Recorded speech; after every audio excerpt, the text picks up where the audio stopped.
Warahmatullahi wabarakatuh. Selamat sore. Pada kesempatan kali ini kami dari kelompok 1 akan mempresentasikan karakteristik alat evaluasi yang itu saya Muhyiddin dan ini saya Yuswanto. Saya Yusuf Fadil Muhammad. Nah, karakteristik alat evaluasi adalah kualitas tertentu atau biasa disebut dengan ciri-ciri khas dari alat atau instrumen evaluasi pembelajaran. Nah, karakteristik itu adalah ciri-ciri atau bisa disebut kualitas tertentu dari suatu instrumen evaluasi atau alat evaluasi.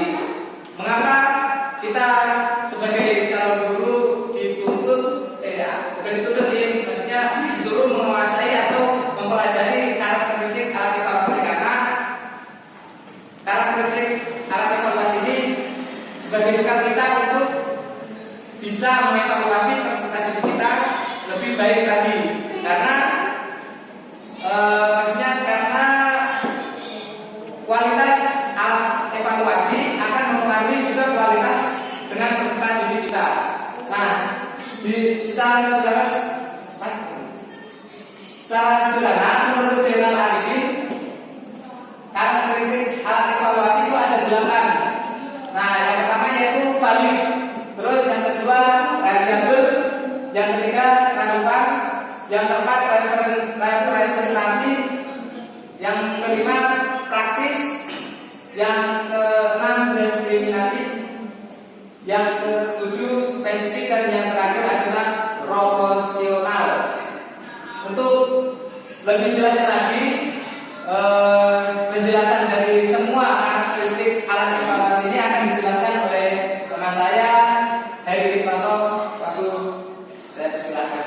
Katakan Mas Rofi tadi, yaitu yang pertama, karakteristik yang pertama itu adalah valid atau bisa disebut validitas. Nah, untuk yang pertama ini yaitu validitas adalah tingkat ketepatan mengukur apa yang harusnya diukur. Artinya apa?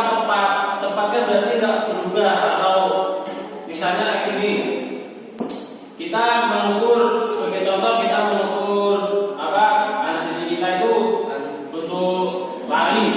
Nah, sedangkan alat yang digunakan apa? Tentunya adalah stopwatch untuk mengukur kecepatan waktu anak tersebut lari. Misal kita mengadu anak didik kita lari 100 meter. Nah, otomatis yang digunakan harus stopwatch, bukan alat lain. Artinya tepat seperti itu. Artinya alat tersebut tepat digunakan untuk mengukur hal yang akan dilakukan tersebut. Jadi misal yang digunakan yang dilakukan adalah lari, yang menggunakan stopwatch untuk menentukan kecepatan anak tersebut berapa detik dalam melakukan lari 100 meter tersebut. Kemudian yaitu reliable. Nah, artinya reliable sendiri adalah derajat kepercayaan tentang keajiban suatu tes. Artinya ajib. Nah, dalam alat ukur dapat dikatakan reliable atau handal jika punya hasil tersebut. Misalnya, suatu alat ukur diberikan kepada sekelompok peserta didik ini, kemudian diberikan lagi kepada kelompok yang lain. Itu artinya kita harus dalam tes yang berkelanjutan tersebut, bisa untuk tes pertama nilai atau ketepatannya 100, nilai yang kedua dan ketiga dan seterusnya pun harus tepat 100. Artinya seperti itu. Artinya itu gimana ya? Untuk tes awal, kedua dan ketiga itu sama rata, itu tidak ada hal yang berubah. Nah, di dalam reliable itu sendiri ada 4 faktor yang mempengaruhi, yaitu panjang tes, 2 besaran skor, 3 tingkat kesukaran, 4 objektivitas. Kemudian yang ketiga yaitu relevan. Nah, artinya alat ukur yang digunakan harus sesuai dengan standar kompetensi, berbasis dasar, indikator telah ditetapkan.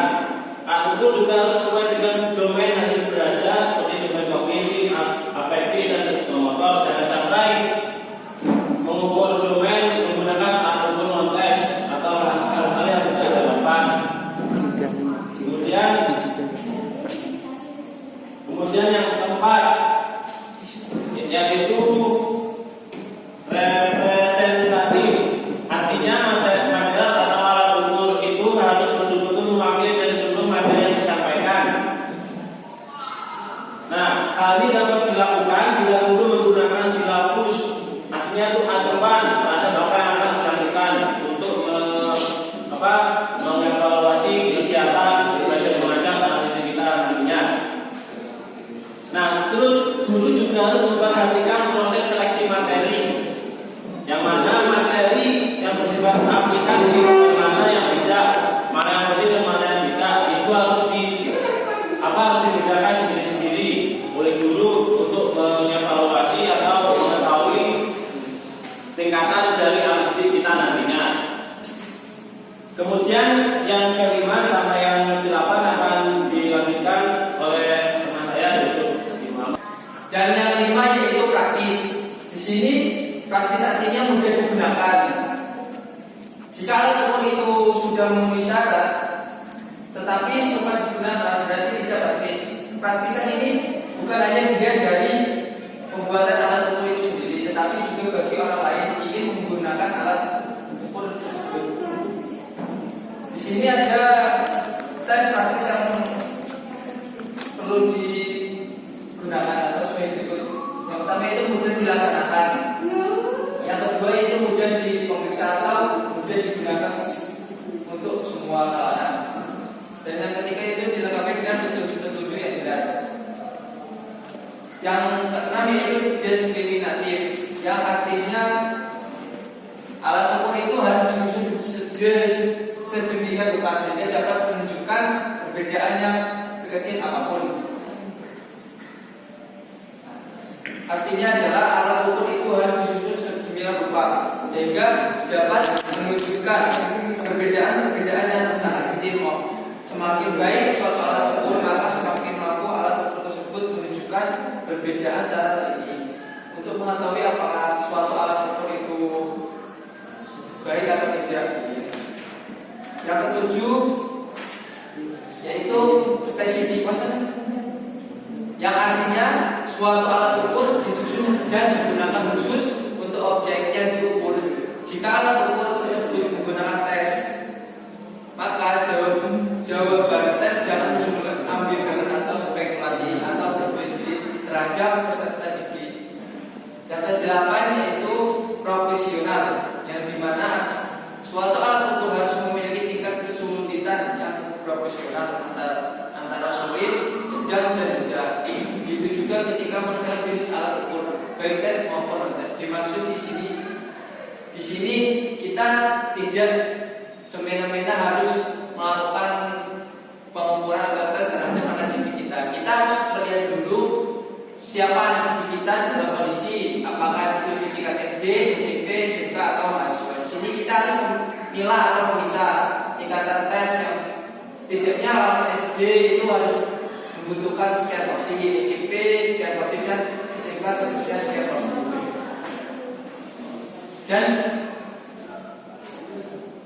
Dan seterusnya yaitu yang materi selanjutnya itu karakteristik alat ukur yang baik.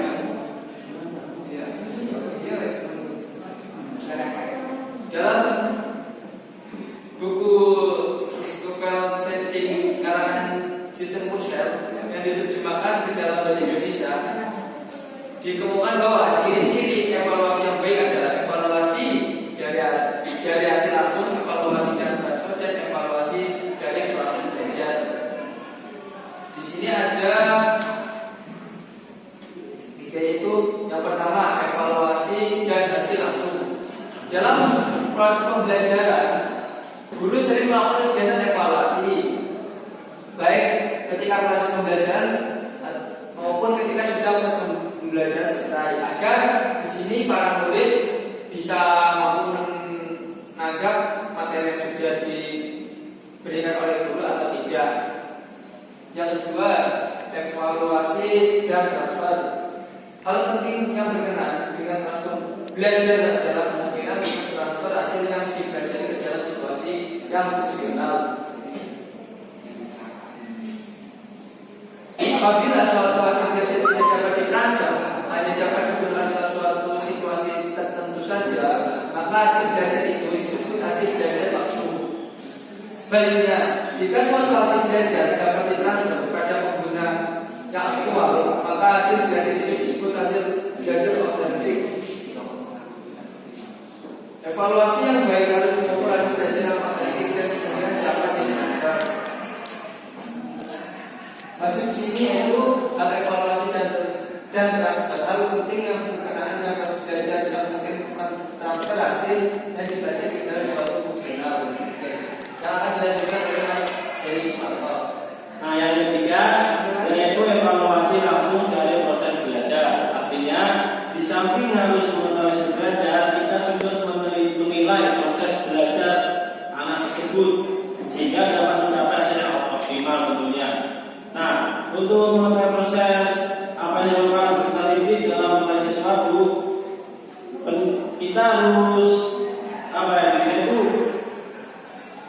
yang dilakukan langsung ini, misalnya kita mengetahui di mana letak kesulitan anak didik kita.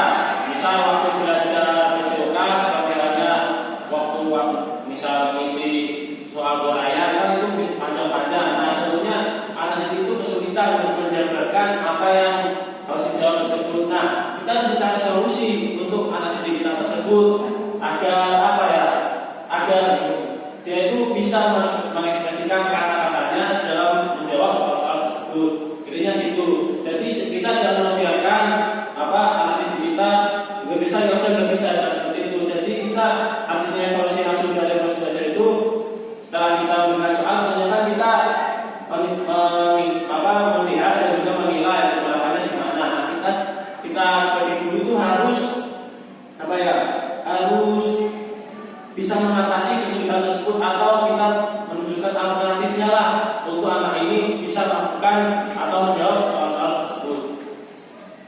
Kemudian yang terakhir, kesimpulan dari materi karakteristik alat ukur yang baik kita bisa memberikan oleh Mas Rogi.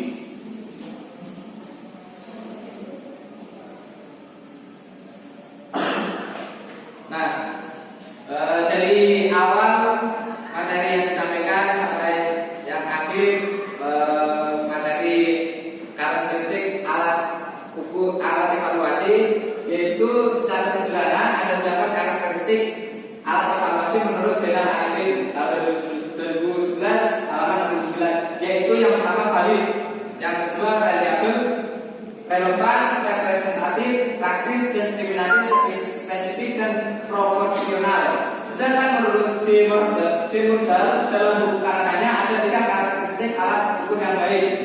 Yang pertama yaitu evaluasi dan hasil langsung, evaluasi dan transfer, dan evaluasi langsung dari proses belajar.